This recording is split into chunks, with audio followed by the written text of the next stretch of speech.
டேய், அத்தை விட்டு கல்யாணத்துக்கு போனியா? அத்தை நல்லா கவனிச்சாங்களா? எங்களை எதனா கேட்டாங்களா?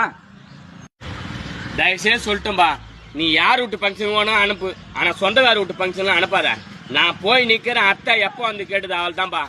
உங்களெல்லாம் கேட்கவே இல்லை. அத்தை நேரா போறாங்க, கார்ல வரவங்கள கேக்குறாங்க, கயித்துல நகை மாட்டிக்கிறவங்கள கேக்குறாங்க, அது மாரி ஆளுங்க தான் கேக்குறாங்க.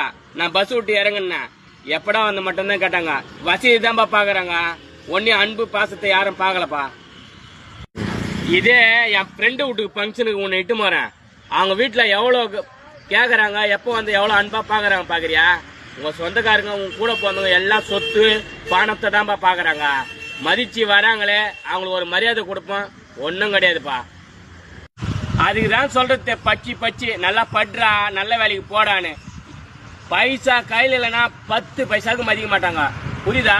நான் யோசனை பண்ணி தான் உன்னை இந்த கல்யாணத்துக்கு அனுப்பிச்சேன். அப்பா திருந்துடா, டே நல்லா படுறா.